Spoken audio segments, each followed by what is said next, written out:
Good morning. Welcome to the start of the weekend. Happy Friday, and welcome in to the number one Group of Five football podcast of all time. Welcome to the Group of Five guys. Our mission is to be the voice for the Group of Five football programs that the mainstream sports media absolutely refuses to be. Everybody get on board. Help us do that. Follow us on all the social platforms at Group of Five Guys. Go to YouTube, Apple Podcasts, Spotify, wherever you get your best podcast. Subscribe to the channel. Leave a 5-star rating. Leave a review. Most importantly, tell your family and friends all about us. On this Friday morning, might be a little bit of a shorter episode. We got Jeff Murphy calling in with the Sphere in the backdrop from Las Vegas, Nevada. We're going to talk about those Thursday night games. We're going to preview a little bit these Friday and Saturday games. Plenty more. Hope you enjoy the show.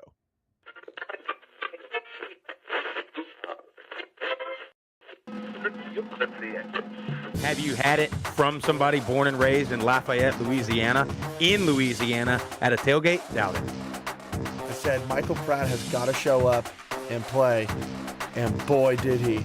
394 yards, 4 touchdowns, 48 rushing yards on the ground, and another touchdown. Projected getting drafted between the first and third round. Like, that's incredible. That's the wide receivers are absolutely stacked for the Group of Five. Yeah, I really appreciate you do for the Group of Five programs, and I think it's great. I think we should get more of this. But you guys are on the forefront of this, and so I'm thankful for this. I'm glad that you're talking about the Group of Five because I think they get overlooked. But it's a ton of fun to watch a guy go to the NFL from a Nevada or a Colorado State or a Middle Tennessee or an App State, and fans follow that kid.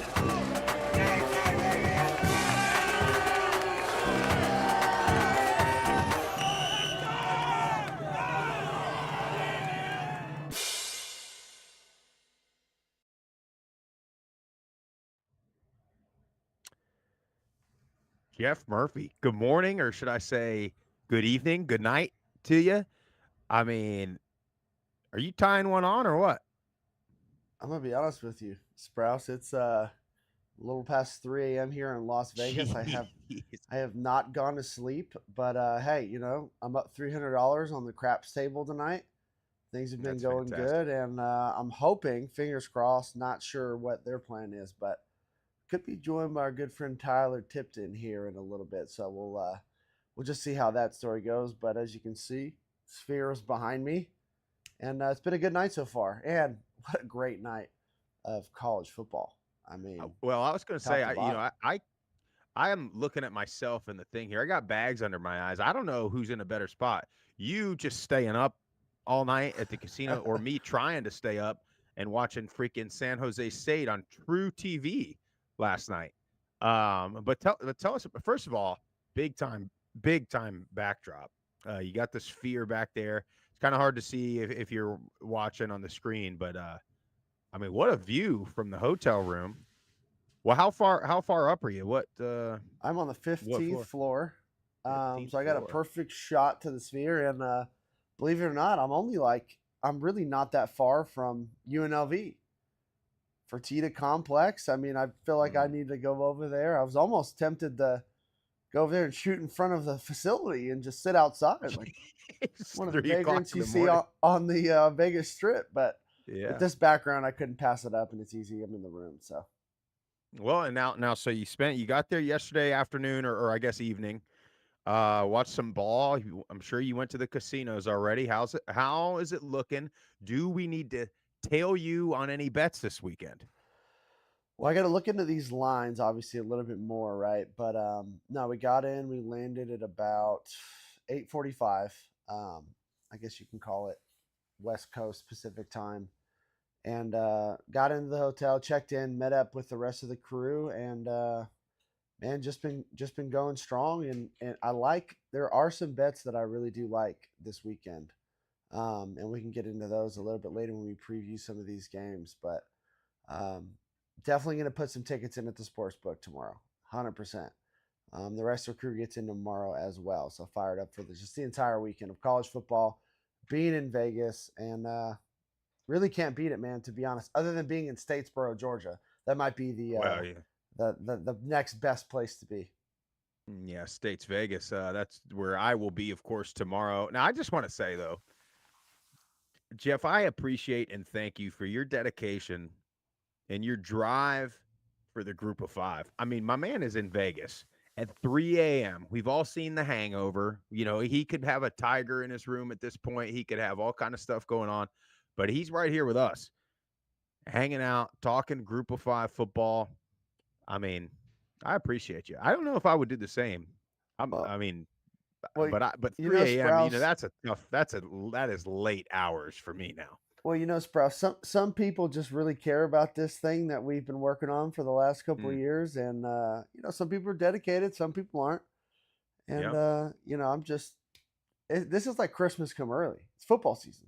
It It is, doesn't dude. it does not get much better, and we'll get into it, but let me say, guys, it's Thursday night, week 1 of college football. It's not even September yet. Everybody needs to pump the brakes. I'm Chill. seeing way too many knee-jerk reactions on, you know, this team looks terrible.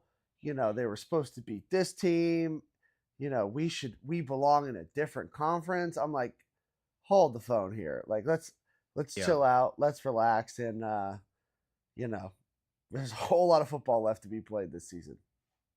Well, before we get into the games from last night, Jeff, I do have bad news, and I think you're probably in the same boat as me. I forgot to set my coffee maker yesterday, and so I have no Deca Gray coffee right now. So I am surviving on just water. Now, you're in Vegas. You probably got whatever you want, whatever you're looking for down there to stay awake, but no Deca Gray. But listen, you need it, and I'm gonna get on it tomorrow. Before I head down to Statesboro, make me a nice hot cup of Joe, black coffee. I think I'm cracking open the group of five guys game day dark roast tomorrow. I still haven't tried it yet. And guys, what a way to turn my bad fortune into good fortune, because if you can see in the window reflection there, it appears we are going to get a special guest on this early Friday morning. Now, Jeff, I told you earlier, y'all are in Vegas. Tip better be careful when he opens that door, but it looks like he's appropriate. It looks like he's dressed professional for this show. But listen, anyway, sorry, that was kind of an all over the place little promo for Deca Gray. I got distracted. My boy Tip, haven't seen him in a long time. Tyler Tipton. Hey, good morning. Sir. Hey, good morning. How you doing, Sprouse? Probably not as good as y'all, man. You know, just 6 a.m. over here where I'm at, 3 a.m. for y'all. I tell you, the people have missed you, Tip. I know you only missed how many shows? Like 4 or 5. Yeah, he's only missed a couple, so he's good. Yeah, but the people have missed you. Now, did you watch any ball, or are you up? Jeff's up from the casino now. Are you up? Are you?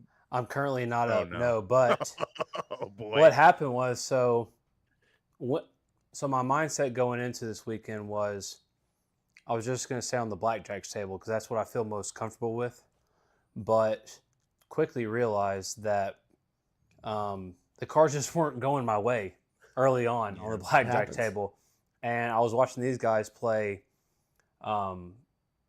craps and had the hot hand, was boys. picking it up, and then Jeff was rolling the dice, and then I realized that he had the hot hand at the time. So you know what? I think I feel comfortable enough now that I'm going to jump in and just get my feet wet and just see how this goes.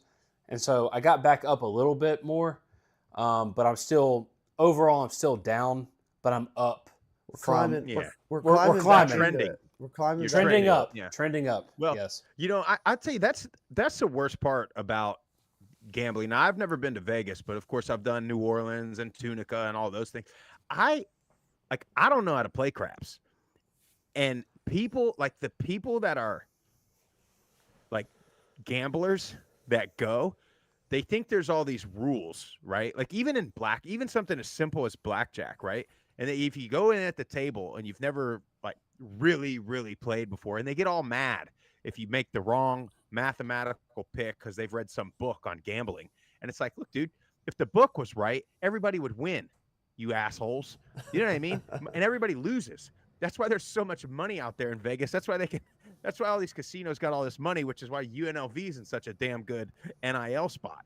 There's so much money out there because all the idiots read a blackjack book. They think they're Alan from The Hangover and can count cards, and they lose all their money. I mean,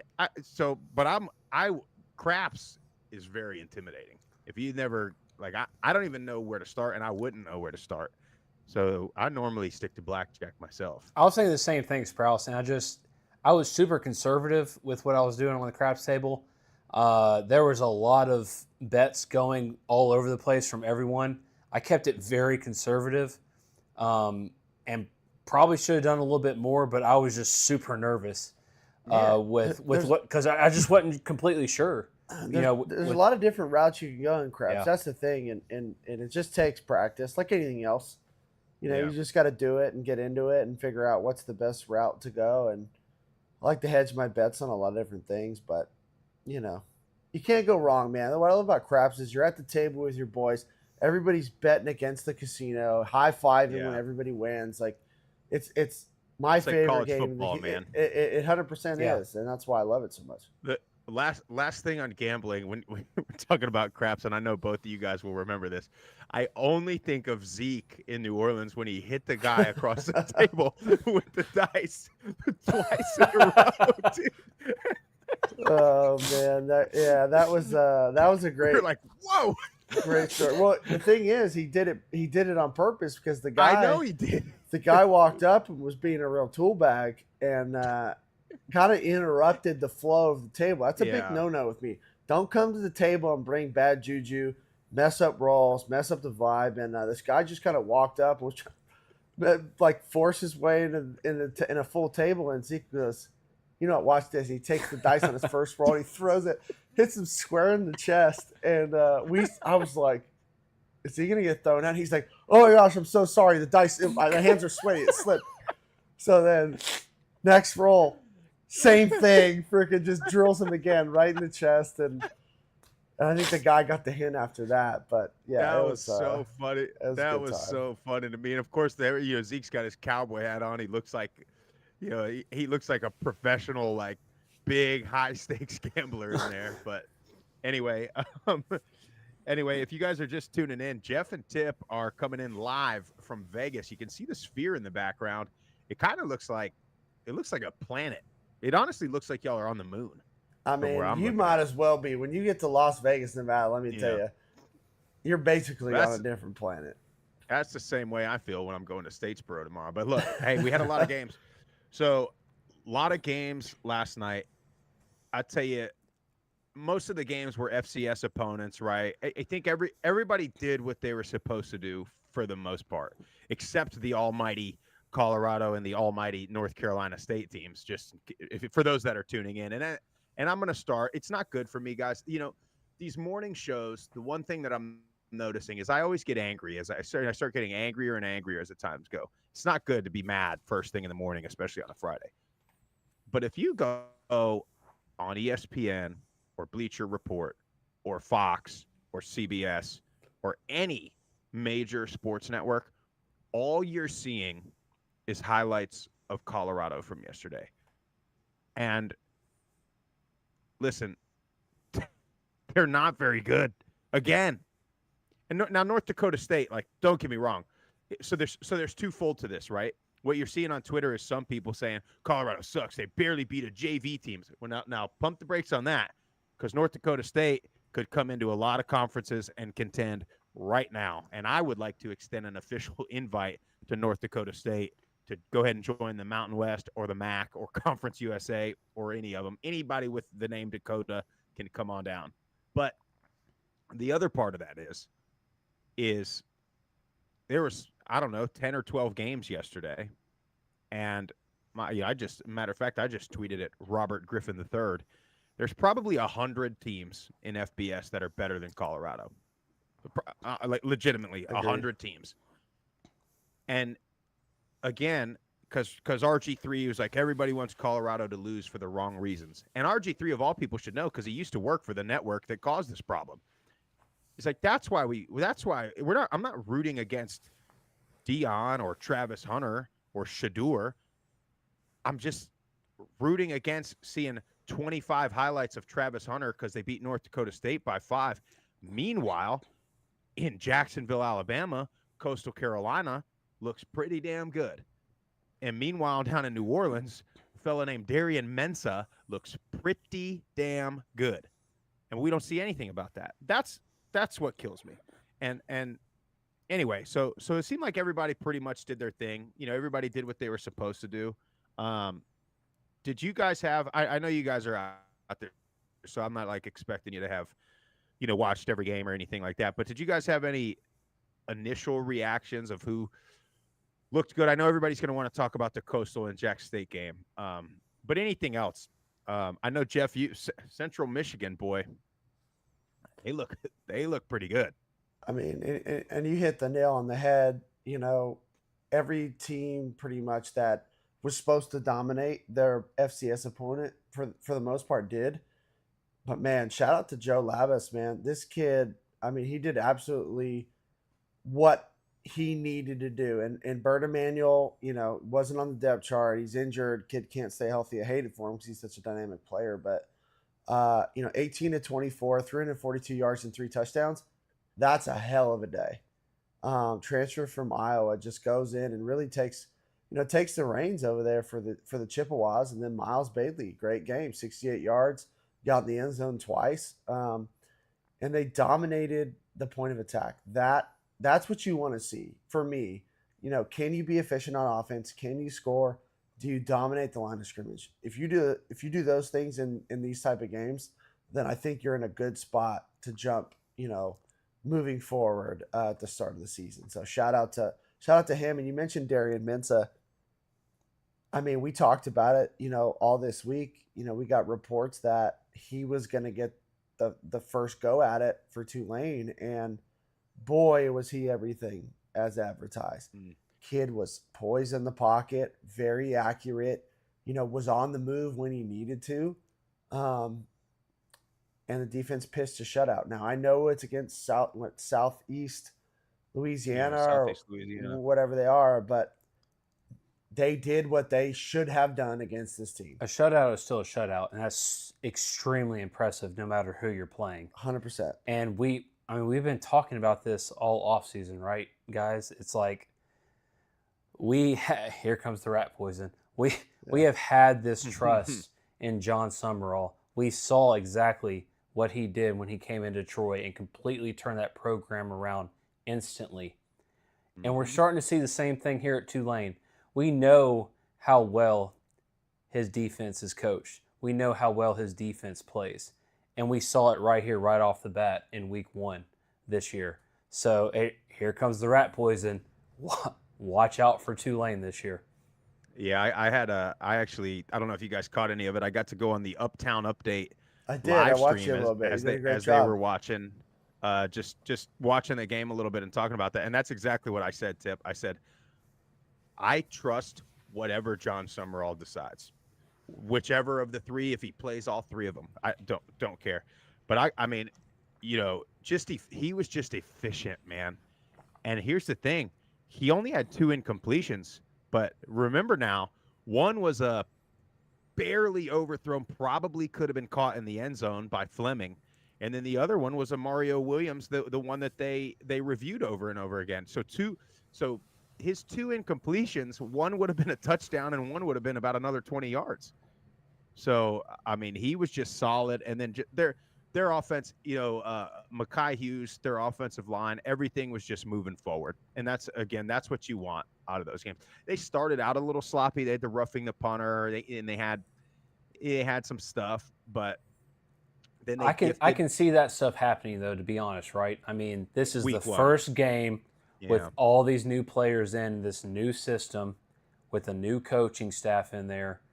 But this just shows you how well Coach Summerall gets his players to buy in to what he's trying to coach, right? I mean, it doesn't matter if you're playing Southeast Louisiana or Kansas State or Oklahoma. It doesn't matter, right? You're worried about that game and that game only and who's on your schedule that next week, and you're going to do everything you can to prepare and win that game. And I mean, 52-0, it shows right there, right? I mean, he has same thing he did at Troy. He's doing now here at Tulane. He has that entire team, that entire coaching staff bought in to what he's trying to do, and we've already seen it be successful once.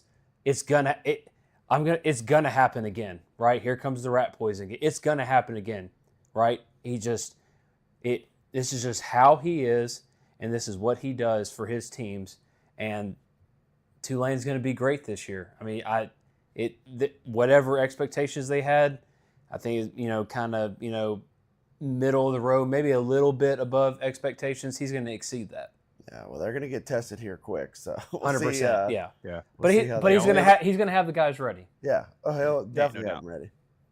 Only other thing I just wanted to talk about with Tulane is I mentioned Mario Williams, 4 catches, 124 yards. Not a bad day. That's your home run. Like, he's got to catch the ball now. He did have, and now granted he got hit and it was questionable whether it was a catch and a fumble or an incompletion, but also you remember he's the one that dropped the punt or the kickoff in that bowl game when he was at USC. So. But he's a big-time threat every time he touches the ball. And then Ty Thompson got some run, and I think that's what you're going to see a lot, is he's going to come in and he's going to be the dual threat and run the ball because he looked pretty good doing that. Mensah is the guy, I think, for sure. But then the good news for Tulane is you also have a very capable other guy in Kai Horton that can come in if you get an injury or something, which, Pratt missed time, and Kai Horton came in and did just fine last year. So, yeah, I think that's what you're going to see a lot out of Tulane. I'll tell you one game we were worried about, Jeff, we talked about was San Jose State playing Sacramento State. And I'm going to tell you, after about the first 6 or 7 minutes of that game, I was thinking San Jose's about to get blown out by this team because it looked like they were getting dominated up front, to be quite honest with you. But then they settled in a little bit. And Nick Nash, the wide receiver. Quarterback turned wide receiver. I just lost the numbers on this guy, but I think I want to say it was 10 catches for 170 something yards. Is that what I have? You got it. Yep, 2 touchdowns. Unbelievable. And I thought the quarterback did fine. They threw it a ton. A lot of these teams threw it a ton, man. And but San Jose State, like I said, everybody got it done. A lot of it was sloppy. Tulsa even it was sloppy, but they got the win. And again, that's what you want. And for the fans out there that were like, oh, we don't look great. I think everybody other than probably Coastal, probably Central Michigan, and Tulane is probably feeling a little nervous at times throughout the games yesterday. But then you go on the other side, right? And everybody struggled against teams that they shouldn't necessarily struggle with. I mean, hell, they got Grayson McCall throwing it 50 times last night against Western Carolina. The Catamounts. We played Western Carolina one year, Jeff. Yeah, they barely won. They did. But anyway, so let's go ahead. Well, I just had to shout out a couple guys with their performance last night. Shout out, man. You mentioned Tulsa. Kirk Francis, kid, have a day, man. 300 yards, 4 touchdowns. Completed passes to 9 different receivers. I mean, there were some players that we kind of had a few question marks. And again, just like I said, people are overreacting. I don't want to do the same, but I want to give credit when credit's due. And these kids came out and balled. And Kirk Francis was one of them. I thought Zeno looked good. And I thought Tucker Gleason had a good day. 202 passing yards, 3 touchdowns. And then the last guy I gotta mention, and we talked about him in our MAC preview, Terrion Stewart, man. Kid is a baller. 161 yards on the ground, 3 touchdowns. I mean, if they can run the ball like that, I was a little disappointed in Bazelak. Thought he wasn't as efficient as he should have been against Fordham. But man, when you got a running back putting up that kind of production, breaking away 71-yard rushing touchdowns, like, yeah, kid's special, man. He's a good player. I hope he can continue that production. Well, and you know what that performance from Terrion did for me, Jeff, is that solidified how badly I want to get to a certain ball game in Mhm. Mac country around Halloween. So, um, yeah, because when you see the performance on the phone or on the computer or on TV, you gotta see those calves in person. I mean, you can't judge all that just based off of a TV game. One other thing I wanted to shout out, because we were a little nervous about the Buffalo Bulls because they've lost a couple of FCS games early. But yes, they played Lafayette, but their two leaders on defense, Sean Dolak, 11 tackles, 2 TFLs. Marcus Fuqua also had a TFL, 7 tackles. Those are their leaders. And then running back Jaquez Barksdale, 14 carries, 99 yards, tipped 7.1 yards per carry. I love that stat. I know you like it. And the best part about it is his long was 19 yards. So it wasn't like he had one 70-yard run, you know what I mean? So that was just give him the ball, pound the rock a little bit. Well, look, we got to talk Coastal. I think I don't know how much of the game you guys got to see, but I don't know if it was more about Coastal looking really good or Jacksonville State, man, to be honest, they looked pretty rough. A lot of mistakes, and that's how Coastal jumped on them early. And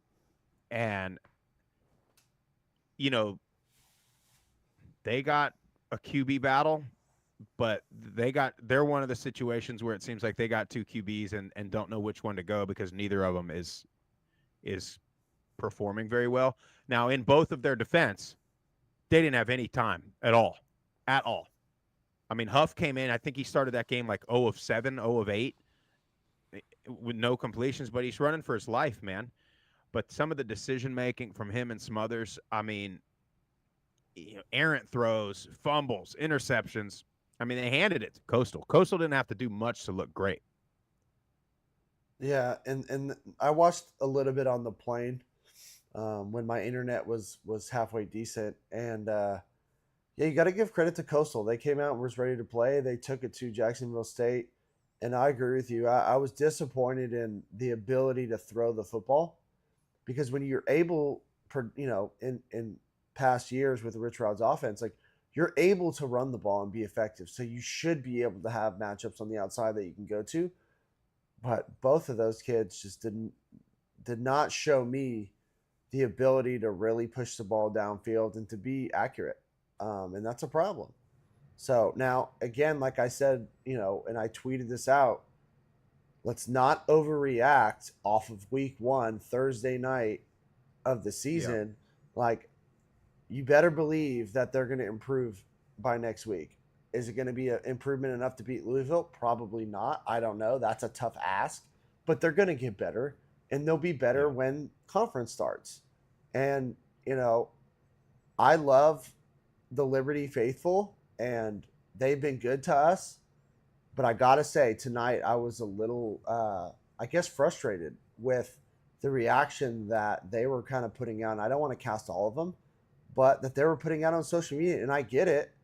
You're upset that Conference USA might not be as good as maybe you thought, or I'm not really sure what the point was. But basically it came off like they're better than Conference USA and they deserve better. And again, there's 11, 12 more weeks of college football left. Let's not judge an entire conference off of one game when you don't actually know how good Coastal is. What if Coastal goes on to contend for a Sun Belt title? Maybe they're that good. You know what I mean? Right. Like maybe other teams in Conference USA are a lot better, and maybe Jacksonville overachieved in their first year. Like there's so many factors, and to get on there and just kind of go ham on Conference USA, I was just like, guys, you're also banking that you're going to run the table again. Like, yes, on paper, everything looks good, but you guys had really close games with Sam Houston and MTSU last year. So let's pump the brakes. It's week 1, Thursday night. Let's see how the next couple weeks shake out, and then we can really assess teams. And let's give credit to Coastal, right? I mean, have to. They were the better team tonight. They came in as underdogs on the road, and they embraced that. And with all the uncertainty with a lot of their starters leaving, they came out and dominated this game. And it doesn't help with Jacksonville State side. They had 3 turnovers, but you got to give give credit to Coastal with this win, and we're having this conversation now, but to Jeff's point, Coastal could be, undefeated or have 1 or 2 losses at the end of the season, and then we'll bring up, oh hey, you remember when we were talking about Coastal at Jacksonville State? Huh? Like, you remember that conversation? Yeah. Like, I mean, Coastal might just be reloading and just be that good, no matter how many starters they lost from this past year. Yeah, there's three different ways you can look at it. One, maybe Coastal's ends up really good and you just don't know. Maybe Jacksonville State ends up not that good. Maybe Jacksonville State gets a lot better. It reminds me a little bit of when Middle lost to James Madison a couple years ago in James Madison's first FBS game. And in natural fashion, all the Middle fans were panicking, and we said, guys, listen, James Madison ain't no slouch now. And James Madison goes on to win their first 8 or 9 games that year. So I think you do have to see where the season shakes out. But yeah, all that being said, not a great performance from the Gamecocks. Pretty promising performance out of the Chants. Ethan Vasco looked pretty good. He's a big kid, man. He looks the part for sure. He definitely looks the part. Anyway, have we got to talk about Friday and Saturday games at this point, I think. By the way, on YouTube, the sphere looks a lot better than what I'm looking at on the screen, because you can actually see it. You get my bad camera. It looks like you remember those TV lamps that you would like put in the closet that you would like tap, you would like hit when you got. That's what it looks like for me. It's legit the really moon. Overrated. It looks fantastic. Yeah, it looks so awesome. It looks. Are y'all doing any? Are y'all doing any shows in it or anything like that? Are y'all doing any of the like Vegas stuff? Not there. I mean, we got a big pool party Saturday. That's should be some damn TVs at that pool. Oh yeah, I'm sure there will be. So it'll be a good time there. Then we're doing dinner tomorrow night. But no, not getting inside of the sphere. No, we're not. Well, tonight, Friday, you got a couple of games. Probably going to be some tough outs for most of the group of 5 teams. Lehigh goes to Army. Army's got to dominate that one, I think, and I think they will. Last I checked, there wasn't even a line on that game. Very interested to see what Army, how they approach this game and this season now that they are in a conference. And that's something with all the academies. I think the old school academy, whether it be West Point, Navy, Air Force, their priority is winning the Commander-in-Chief trophy. I think some of the new school folks want to win the conference. To me, winning the conference does more for your brand and for your recruiting. I get it. They have a different, as a school, there's, they got the government. So it's not like they're relying on big donors and this and that for the most part. So, but I think winning the conference brings a major awareness to your program from a football perspective. And I think you'd get a lot of kids that have some interest in going to a place like that. And then you just got to somehow convince them to go through all the other stuff they got to go through. Temple is at Oklahoma.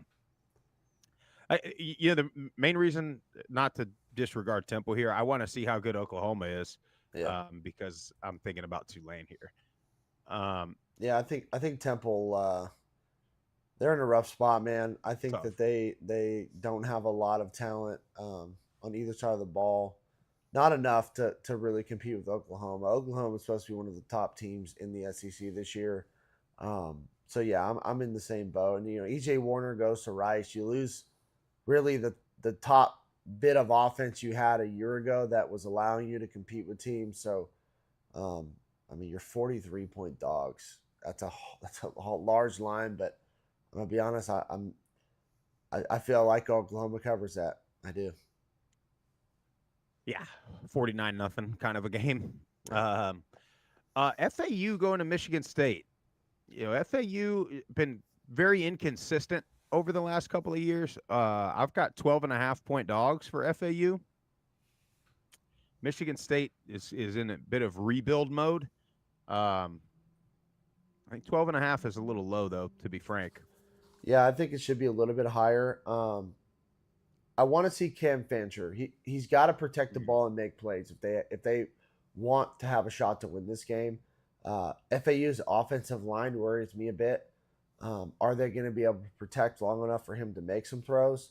Now, you don't want to see your quarterback running all over the place. That's not ideal. He's athletic enough to do it, and he'll have to do that at times, but you don't want to see him doing that every single pass play. So if Cam Fancher can make enough plays to keep them and hang around, they maybe have a shot. But, I think Michigan State physicality is going to be overwhelming. Yeah, and then Western Michigan at Wisconsin. I like this line. I think we were all pretty high on Western Michigan when we talked MAC. I think Alex was high on Western Michigan, I believe, as well. 24.5 points on the road. Wisconsin's quarterback, Tyler Van Dyke, has not been able to protect the ball in his career wherever he's been. So I like Western Michigan to cover that. I don't know that they can win that game, but I could see them losing by 3 touchdowns. Yeah, I mean, I agree with you. I think the physicality, again, playing the bigger bodies on both offense and defensive line is tough. But Western Michigan has athletes. Kenneth Womack on the outside, Jalen Buckley in the backfield. To me, I want to see Hayden Wolf. Can he make plays with his arm? If he can do that, they have enough offensive firepower to keep defenses honest. But can he be efficient with the football and not turn it over? That's going to be the key.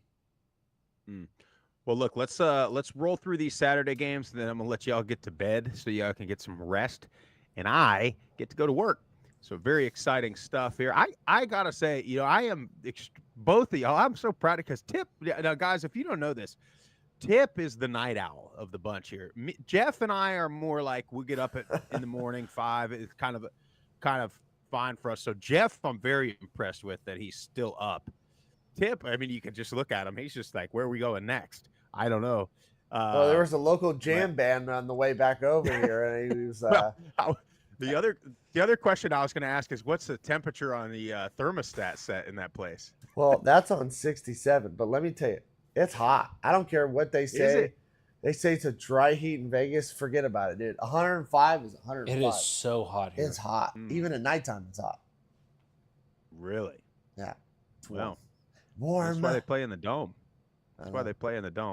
But so anyway, so a lot of games. We'll just we're going to touch on every single one of them, but then we'll kind of, I don't want to say dig in because there's so many games. We'll start digging into these games a lot more when there's conference play.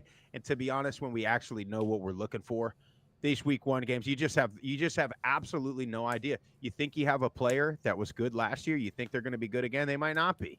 Think you have somebody that was not good last year, they might be good this year. So let's roll through these. Kent State 24.5 dogs at Pitt. Gonna be tough.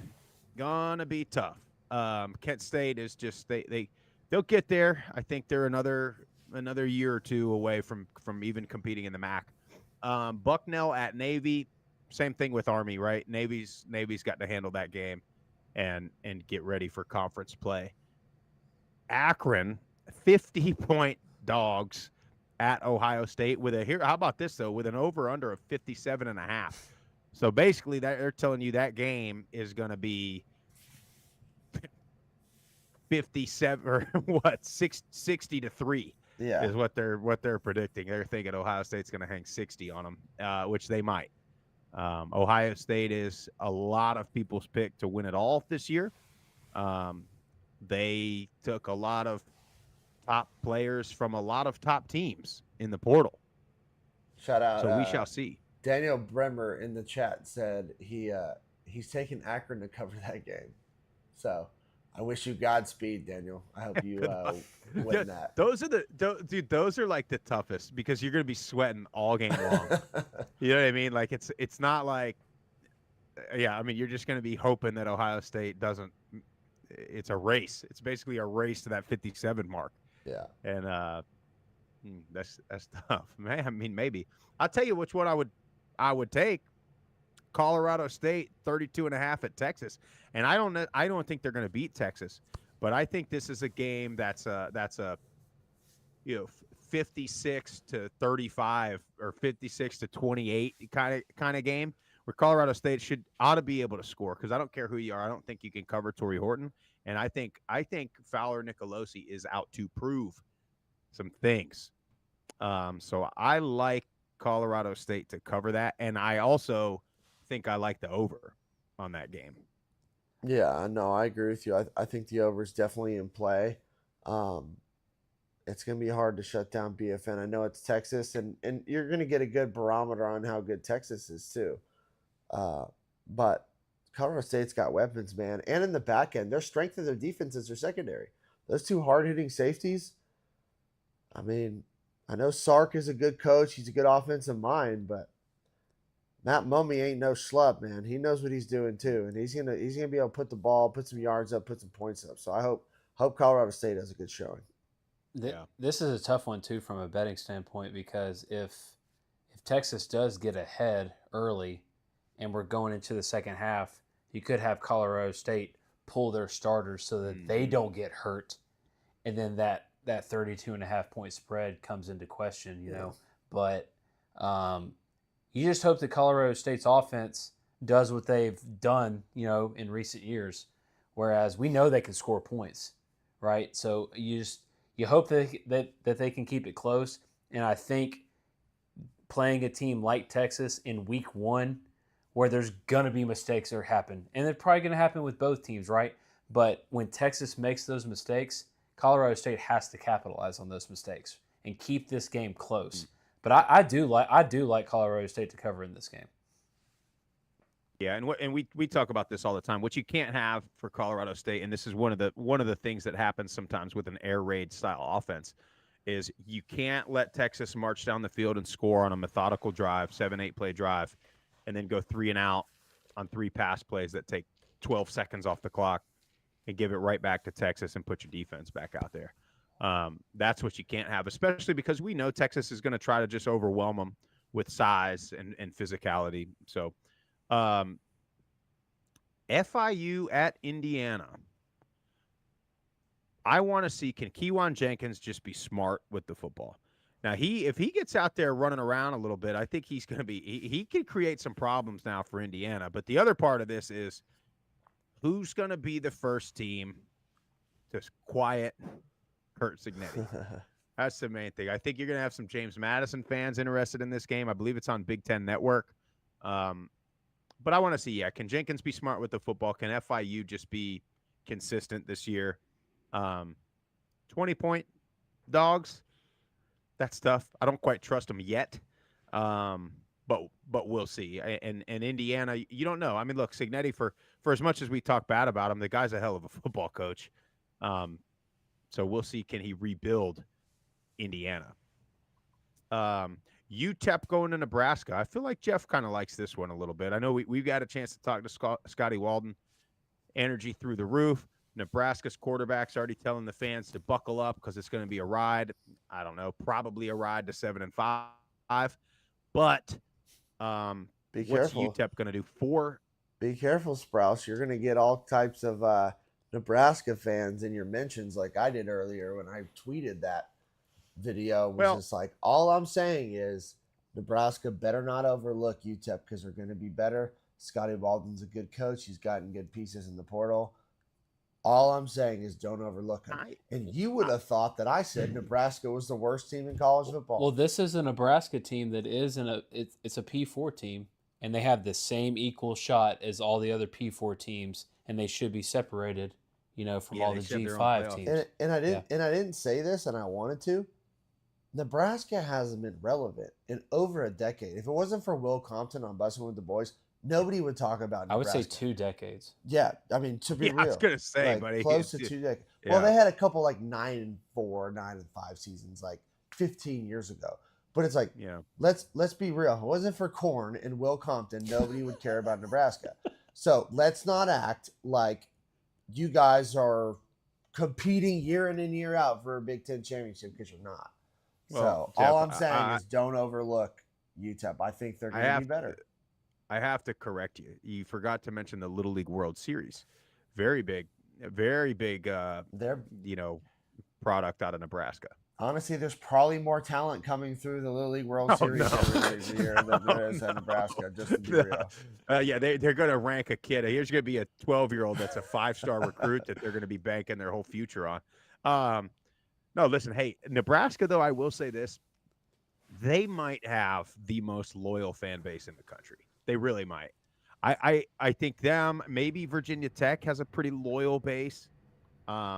I don't think we've seen anybody in the group of 5 struggle enough yet to lose fans. But, I mean, boy, Nebraska has been bad for a long time. But, we'll see. Hey, Matt Rule. Eastern Michigan at UMass. UMass, what are they joining? Are they joining Conference USA? Did they make that official? I can't remember. I don't think so. But UMass favored at home here in, I believe it's McGurk Stadium. That G-Fed fella did a walk down to the stadium and said it was the worst stadium in the country over there at UMass. So I think Eastern Michigan wins that game. I don't know. I mean, I don't know enough about UMass, but I think Eastern Michigan's got a chance to be kind of decent this year. But again, no idea. East Tennessee State at App State. That's Trey Lamb. It is. We had on the show a couple years back. There's a name to look out for. He'll be a coach in the group of 5 here in the next couple of years, I think. Apps, they just can't play around. They got to roll. They got to roll there and then start getting ready for what they got upcoming. A lot of people like this as one of the group of 5 upsets. Ohio going to Syracuse, the Carrier Dome, 17.5-point underdogs, over under at 47.5. I don't know. The Bobcats ought to cover that, I think. I would hope so. Alex Shear was high on Ohio. Now I wouldn't quite there, but there's nobody that knows the MAC better than that guy. So, I'll give it a chance. I'll give the 17.5 a chance. It might have moved by then even a little up, so we'll see. Kennesaw State, first ever FBS game. They're at UTSA. I'm actually surprised that this line is as low as it is. I've got UTSA minus 24.5 on this one. I don't know. I'm seeing a big game from UTSA out of this. And I want to give a shout out. We talked about it, I think, the other day. Jeff Traylor, man, he's been vocal again about, he said flat out they're getting their ass kicked by South Florida and Memphis on the NIL train. Now, Memphis, they got the FedEx money. So I think Memphis is going to kick a lot of people's ass in the NIL. And then South Florida, you're in Tampa. They got a lot of momentum down there right now. But I say all this to say, like I said the other day, shout out to Jeff Traylor, because he's been honest and transparent about the things that they're missing to continue to build UTSA to the next level. But he stayed there through it. And I think that says a lot about that guy. I think that says a lot about how all the coaches say they love where they're at, right? They're all found their home. It's all their dream job, this and that. But I think he truly, truly loves UTSA and loves San Antonio and wants to build that. And, I don't know. Does Tim Duncan still live around? I mean, that guy's got to have all kinds of money. You would think. They got to find somebody like that, I think, that's going to. But that's what everybody. You just need one. You really, honestly, you just need one to really start the train with just a huge chunk. Popovich, I don't know. That guy's lost it lately. Well, Charles Barkley's a big fan of San Antonio, so maybe he would be willing to donate. I think if you sold enough churros, you might have a chance. By the way, can I say we don't have time, but Popovich might be the most overrated basketball coach of all time. I mean, that guy's got the protege, Rookie of the Year Wemby, and they won like 20 games last year. I don't know what the excuse is now. And anytime he won, I think that Popovich is overrated, and I think the Duncan, Ginobili, Parker trio was extremely underrated. And I think Popovich got a lot of credit for that. But that guy never had a bad roster ever throughout his career, and he does now. And he has Wembanyama, who's an absolute freak of nature, and they still ain't winning. I don't know how many, when they're going to shorten that leash on that guy a little bit. I think he's just a little senile too. Well, since we're going down this train, can we talk about how underrated Phil Jackson is as a coach and stop all this Michael Jordan hype that's going on. Can we go ahead and talk? I'm just kidding. Well, I just opened up a whole can of worms right there. I was just saying, where does it go? Phil Jackson, great coach. It also that guy helps when you Wade- have Scottie Pippen that takes the type of Yeah. pay cut then you- or whatever that he did. Then you go to your next job and you just happen to have prime Kobe, prime Shaq. Yeah, that helps too. I mean, my God, guys. Triangle and offense. then the minute they leave, you're terrible. I mean, it's like, hey, what's the common denominator here? But anyway, where are we at here? UTSA is going to dominate that game. I actually like that 24.5 for UTSA. I do- I don't know I do enough too. about Kennesaw, but I do too. Is it going to be Owen McCown or is it going to be ELM? That's the question to me. Which quarterback is going to come out and be the guy? Because this team is only going to go as far as a quarterback can take them. They have a phenomenal running game. Their defense will be very solid. But if they want to win the American Conference, the quarterback has to be a player. And time will tell. yeah, then you got Air Force playing at home against Merrimack. All three of the academies are playing. I don't want to say a cupcake. I don't want to disrespect anybody. I think that's because it's the first week, and I want to say, I know at Air Force it's this way. It's like family weekend because all the freshmen just got done with basic training and they're getting ready so their families are getting to come see them. So I think that's why they schedule this way. So you can maybe get your sons in the game and stuff like that. Massive game, one of the biggest games of the weekend across the board, in my opinion, is Miami, 2.5-point underdogs at Northwestern. Now they're playing in that temporary stadium up there at Northwestern where the bleachers are in the end zone. Nothing on the side coming off the lake there, I believe it is. Wind probably going to be a factor. You know, when we had Alex on the Mac show, you know, Miami went down there and stole a game 2 years ago. I like Miami.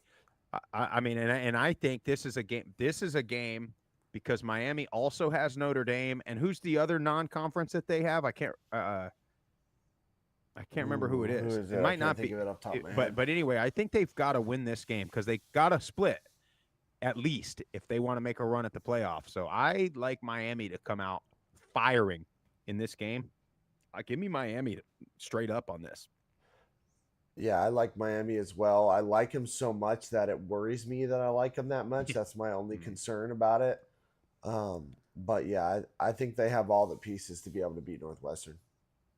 See, can I say something else about this playoff scenario? Which we got to spend a day on this because that on-3 thing that put 1 through 11 and then it put G5 for the 12. I mean, honest to God, what a scumbag to put that. Bad.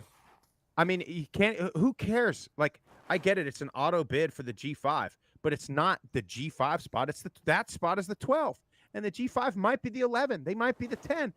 I got to talking to them Tulane guys last night, and my wheels started spinning.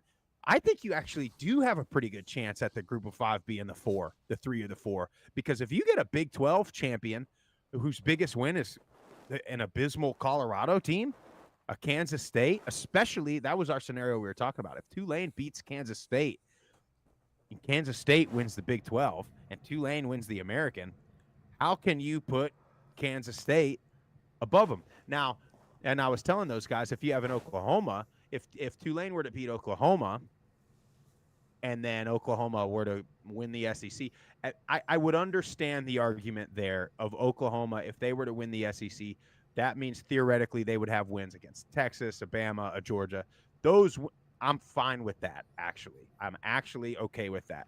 But if they're going to try to convince me that Kansas State with wins, Utah, they would probably be their big win. But then who else in the Big 12? Teams that were in the American 2 years ago. You know what I mean? I mean, nobody. And so, anyway, I'm getting off on a bit of a tangent there, but I also don't like that because there's only one spot for the group of 5. You can lose out on your season in week 1, and I don't like that. I don't like that if Miami loses to Northwestern, they're pretty much out of it. But Florida State can lose to Georgia Tech, and they still have odds better than Georgia Tech even to make the playoff. I don't like that. Well, and you had, I noticed after that game, you had ESPN already pushing the narrative of, oh, it's early in the season, it's the first game, it it shouldn't count against them negatively in that aspect as far as the playoff goes, and that's just so frustrating because you already see the media building up this narrative. But to your point, Sprouse, if Miami loses this game, it was, oh well, Northwestern was favored. They're Power 5 team. They were supposed to win that game. So Miami now at this point's out of the race. Yep, unless they were to go then and beat Notre Dame, which then they might find themselves back in it. But I don't know, this media narrative, it reminds me a lot of something else we got going on in US of A. Western Illinois at Northern Illinois. Northern Illinois's got to dominate that. I want to see them physically dominate that game up front, old school. I don't even care if they beat them 21-3. I just want to see physicality from NIU. I want to see them get back to that run game, pound the rock, good defense, get back to their roots. State's Vegas, boys. I will be there. Boise State at Georgia Southern. I saw Boise State going all white. Did you see those uni release? They've also already started. They look good. The Ashton Genty for Heisman campaign has begun. And shout out to Boise State for doing that. I think we need to see more of that from Group of 5 teams, is when you have a special player, I think you have to start pushing early, get it going, and then every time they have a good game. But I can't wait to see that game. I think, I'll be honest with you, I don't really like Boise State as 2 touchdown favorites here. I think it's going to be a great atmosphere. I think last I checked yesterday, they were about 1,000 tickets away from a sellout. That tailgate's going to be rocking. It is going to be so hot. So hot. Boy, that tease we got last week was talk about a tease, huh? Yeah. I mean, I had leaves falling. I'm out there with the blower blowing the driveway out. And I'm like, it's fall, boys. Then the clouds went away, and I was like, well, geez, you take my shirt off. Yeah, but it's going to be really hot. Very interested to see if Madsen plays the whole game. If I want to see if Nelson plays at all. I can't wait to see that. And then same thing for Georgia Southern. This game's not all about Boise State now. I want to see J.C. French, how he's going to play against a really good defense. Jalen White, I want to see if they can run the ball against those guys. The main thing I really want to see on the Georgia Southern side, can they block Ahmed Hassanin and these guys from Boise State? Can they give French some time? Can they get any type of run game going? So I'm looking. I don't think that this is I wouldn't touch this game, to be quite honest with you. Yeah, I mean, I'm going to take Georgia Southern in the points. That's just because I'm a degenerate gambler. Because you're in Vegas, and you know that too. I like to sweat. That game's on ESPNU now. You guys better make sure that's on at your little pool party. Oh, it's going to be. Don't let those other clowns make you guys watch Tennessee versus Chattanooga or whatever games on SEC Network over there. You know what's not on SEC Network is Western Kentucky versus Alabama. And you want to know what, Sprouse? You want to know what I love about this is last 5 of 6 Alabama head coaches prior to DeBoer have lost to a Group of 5 opponent. So in their first year, correct? First year, including Nick Saban. It was Nick Saban to La Monroe, Shula to Northern Illinois, Du Bois to La Tech, Stallings to Southern Miss, and Curry to Memphis. I think DeBoer, call me crazy, is going to be next to Western Kentucky. TJ Finley is his 3rd time playing Alabama. He practically knows the entire playbook, practically knows all the players. Why not? Give me Western Kentucky money line. I'm betting it. I'm going down to the sports book right now. Putting it in. Wow. I could be delirious. I could still be on a heat from earlier, but you know what? Your eyes are starting to droop on me a little bit. I mean, Tip's over there just ready. I can't get over it because this is like, I mean, these are scary hours here. And Murph looks like you look like you're gonna fall asleep at the window right there. Tip looks like as soon as we're done here, he's gonna be like, well, I'm heading back down to the back downstairs. I'll tell you what, I mean, what is the line? 31 on that line? Yep. I mean, I'm not sure how serious you were being right there, Jeff, but I mean, Still- I'm going to stay still away from Alabama. it, but why not? Let's do it. I'll tell you which one I do. It's risky, but I do like a little bit, and that's Old Dominion at South Carolina. Old Dominion historically now over the past few years has played much better against teams like this than they have in conference. I mean, and so I'm looking for Old Dominion. I'm also looking for Jason Henderson to answer the questions about a lot of people saying his tackle statistics are fraudulent. I don't like Which it. I disagree because I got a chance to see him live last year and the guy was all over the place. So I don't know. I don't know where they're getting that from. I don't know what the rationale. I don't know why they even started looking at that. But the guy's a ball player. The guy's what you want as a linebacker. Stony Brook at Marshall. Marshall, same thing as I said about Northern Illinois. Marshall's got to physically dominate that game. Get in, get out, and go home. North Texas at South Alabama. I tell you, I like South at -5 here.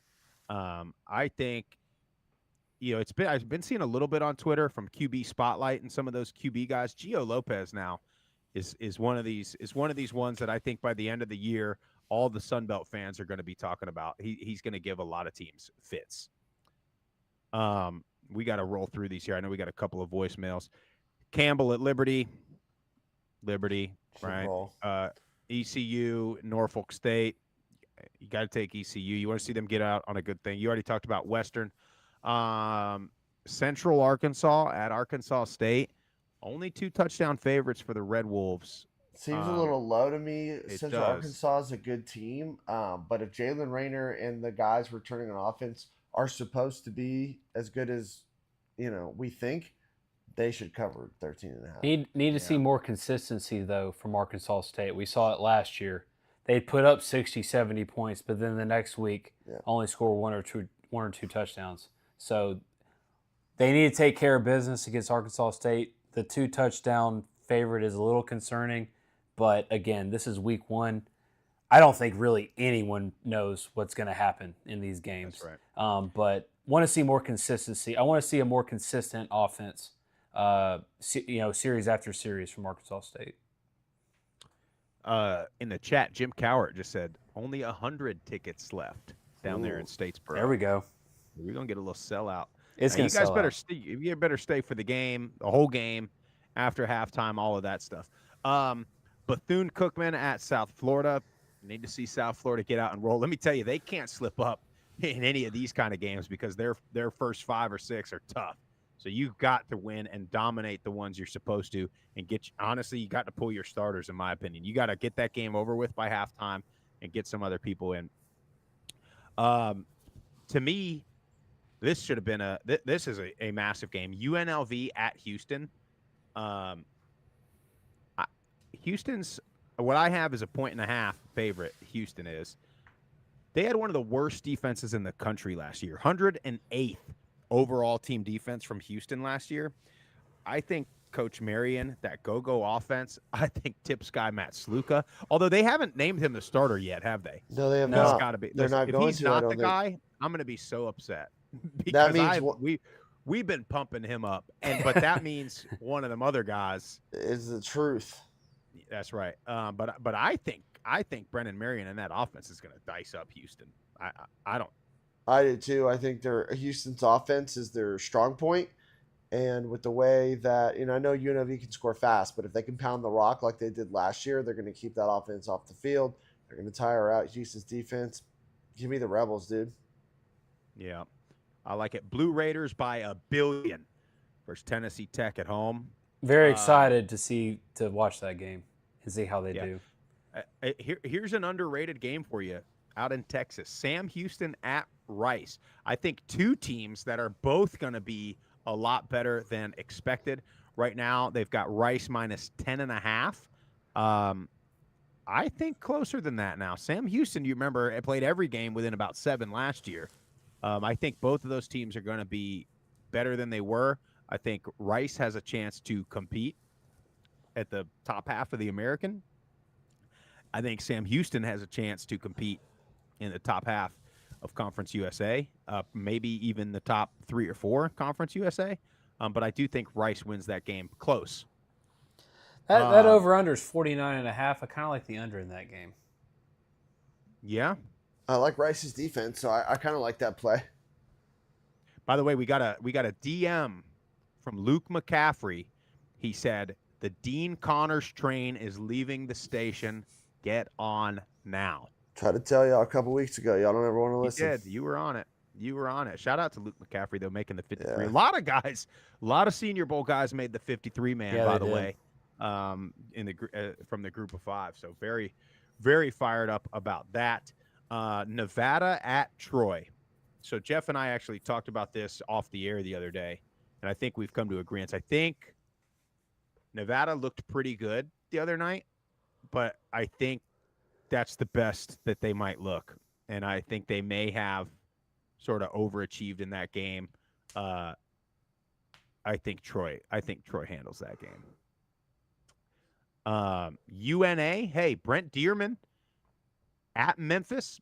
Memphis better get that thing started though. UNA is on the rise. I think they're building they're expanding their stadium on campus there in Florence, Alabama. Maybe they join the group of 5 someday. And we got a chance. We go there all the time if we wanted to, boys. But give me Memphis big. Fresno State, 3 touchdown dogs at the defending national championship Michigan Wolverines. Connor Stallions has denied all allegations Of course he about does. sign stealing. He doesn't recall. I don't know if anyone's seen that You don't even remember documentary. going to or the not. game. He doesn't recall. Well, here's the deal, I don't know if Sprouse. I I was know at that game. this has no bearing on the game whatsoever, but I was walking through the New York casino floor earlier, and this guy's walking through the Michigan shirt. I said, "Hey, man, you're a Michigan fan?" He goes, "Sure am." I said, "Y'all are going to lose to Fresno Saturday." Just say Fresno State by a billion. I was like, Double birds. Yeah, Kick 'em in the nuts, just Stone walked Cold. out. Yeah, I want to see Fresno keep that competitive though. I really do. Yeah. And we're gonna find out a little bit about both teams in that game. UCLA traveling to Hawaii. UCLA is traveling more mileage than any team in Division I. I think outside of Hawaii, but that Hawaii obviously. They're always, yeah. But so UCLA having to go to Hawaii. Interesting travel. Hawaii's 12.5-point dogs. No idea how UCLA is going to be. Absolutely no idea. And Hawaii did not look good. Hawaii's got a game under their belt, so maybe a little more crisp. But I don't know. Southern Miss, 4 touchdown dogs at Kentucky. I hope Southern Miss turns a corner this year. Tate Rodemaker at quarterback. We'll see. Can they finally, we've been saying it for 4 years now. This Southern Miss is due. They are due. I don't know. I don't know how we're going to do. Georgia State at Georgia Tech. Battle for Atlanta. A week ago, I would have told you they got a decent chance. But Georgia Tech, shout out to Buster Faulkner and Jeep Wade, 2 people that we both played for, Jeff. They physically dominated Florida State. I don't care what anybody says. That game was not a fluke. That game was not an upset.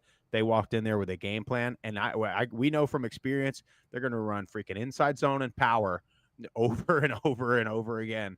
And that offensive line at Georgia Tech looked really good. Georgia State kind of in a rebuild.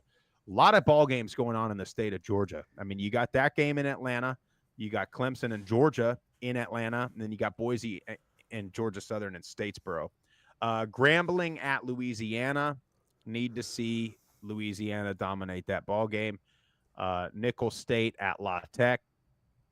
I think we played Nicholls State one year, didn't we, Jeff? Yeah, we did. But I need to see La Tech do that. San Diego State's hosting Texas A&M Commerce.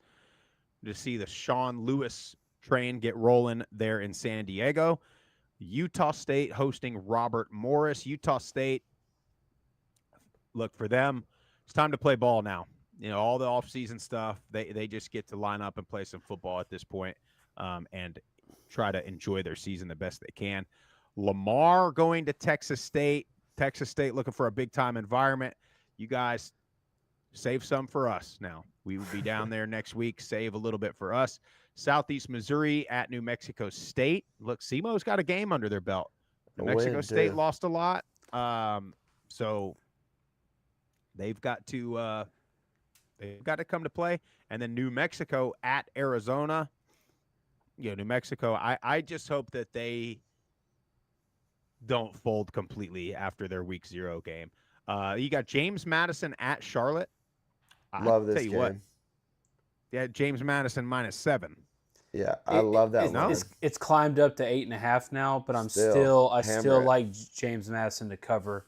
Biff Poggi comes out earlier this week and says that multiple starters are out this game. I think he said Nine. eight or nine starters are out. Half your starting roster. Can that be? You think that's right, or you think he's blowing smoke? Did he I say wouldn't 9 put- starters I wouldn't are put out, or I 9 wouldn't- starters are injured? Like, are they gonna? They might be banged up. Everybody's The way he I think made he it said they're not sound was like playing. they're out, but we'll see. I wouldn't put it past Poggi though. either way, though. To be honest with you, Vegas took it as they're Yeah. not playing because Yeah. to have the line move. I say that it only moved 1.5 points, Hammer but James still, Madison. I like James Madison. Hammer it. Yeah. And then last game on the docket, I like this one. Boys. Wyoming at Arizona State. Wyoming 6.5 point dogs. I wish it was. I tell you, if it was in Wyoming, I'm taking the Cowboys straight up. They're just so much better at home. But we'll see. We'll see what Wyoming can do. Can they get the run game going against Arizona State? They they'll get be themselves ready to go. they'll be physical. They're going to get the run game. Can Evan Sadova, can he be not only efficient in the pass game, but in the run game as well? They like to do a lot of quarterback runs. So I think that he's the key to that game. Whaley's going to be able to run the ball. They got talent on the outside. Their defense is going to get stops. Don't turn the ball over and be efficient, and Wyoming wins. Well, Wyoming's defense is nasty too. Come out and set the tone. Yeah. And show Arizona State that you're ready to play and you came here ready to play. And I just love that they're underdogs because they're going to use that to their advantage in this game. You guys look good with that sphere back there. I'll tell you what, man. No way. Hey, so we got a couple on the craps tables earlier. I'll let you get back to it. We got a couple voicemails, Jeff, too. Yeah, let's get them queued up here. Hey, look, after Saturday, this is what we need from everybody. We need you immediately after your game while emotions are high. Dial this number. Save it in your phone as a group of 5 guys. 615-900-4286. Call that number immediately after the final whistle with all your emotions and just let it all out. If it's happy, if it's sad, if it's angry, if it's confused, we want to hear it. We're here to be your therapist. So, all right. Let's do it. All Let's right, hit Jeff. it. Let's get some voicemails. Check it in from Statesboro, Georgia. Well, I guess not Statesboro, but South Georgia. Group of 5 guys, Josh Bevel here, calling in on my way home from work. Beautiful as always, Perry, Georgia. Don't really have much, after the game this Saturday, but I do want to piggyback off something y'all were talking about on Wednesday's show, and, y'all tweeted something out about it as well, about Notre Dame. And, I truly think that they're the most, kind of beatable team that we might see in the playoff that could slide into the top 5 because, of course, you're going to have your Georgias, your Texas, Oregon, Ohio State, whoever. But I think Notre Dame is an absolute fraud, and they're going to find themselves in the playoffs like y'all talked about. Hopefully everybody listens to the show that knows what I'm talking about. But I think a group of 5 team is making a playoff, obviously, and I think we're going to win a playoff game this year. I truly believe that, whether it's Notre Dame or not. I wish a group of 5 team would host a playoff game, but it's probably not going to happen, unfortunately. But I don't even care if it's App State, and I can't stand App State. If App State wins the Sun Belt and makes the playoff, I'm going to root for them like hell to win a playoff game. Group of 5 is winning a playoff game this year, and it's probably going to be Notre Dame because, like y'all said, they might get lucky and slide in that 5 spot and then go down. So that's all I got. And like I said, just wanted to piggyback off that. But God bless the group of 5 guys. I'll see y'all. Appreciate you, Josh. If we happen to draw Notre Dame in any Please. shape, form, or fashion, Please. We will be there regardless of who the team is, and we will be. Are we going to go to ecstatic. South Bend and burn that damn town down? I'll tell you what, I'm going to debunk the whole Rudy story once again. We're gonna And, dig in. We're gonna no. look like what's the Tom Hanks movie? It's like all about Illuminati and stuff like that. What is that movie? The Da Vinci Code. The Da Vinci Code. That's gonna be Jeff running around South Bend looking for clues. I'm gonna what is it? What is that? I can't remember. What's that little feeder school? That little Catholic feeder school. I'm gonna go over there. There's gonna be no record of Rudy Rudiger ever come through that school. It's a fraud. The whole thing's a fake. digging through files. I'll be like Jim Carrey when he's got the tutu on. He's going through the filing cabinet. Anyways, And I'll be talking to the dean, trying to distract him while you're. Well, he means well. Let's get to our last voicemail so I can go to bed. By the way, see you tomorrow, Josh. And everybody better be rooting for the group of 5, whoever it is, even if it's Liberty. You guys better root for them this time around. Sure better. That's not even good English. Hey guys, this is Zach Green coming to you live from Jerusalem. Obviously, I'm just kidding. I'm just coming to you from Eastern North Carolina. But I did want to ask you, Sprout, and this is obviously a rhetorical question. If Liberty is Israel, what does that make all the haters? That's just something to think about there. But in all seriousness, just want to call in and talk a little bit about a few position groups for Liberty this season. Can't get to all of them, but I'll talk about a few of them. Number one, I want to talk about the quarterbacks and the running backs. We're absolutely loaded at those positions, barring a rash of injuries. Obviously, we've got Caden Salter at quarterback and fellow Nash County, North Carolinian Quentin Cooley at running back. Complete studs at their position. Salter's backed up by Ryan Berger, that should do a very solid job if he has to step in and play more than we hope he has to this year. And then at running back, we've got most of our running back room back. Billy Lucas, Vaughn Blue, James Jointer, they're all back. Really excited about that.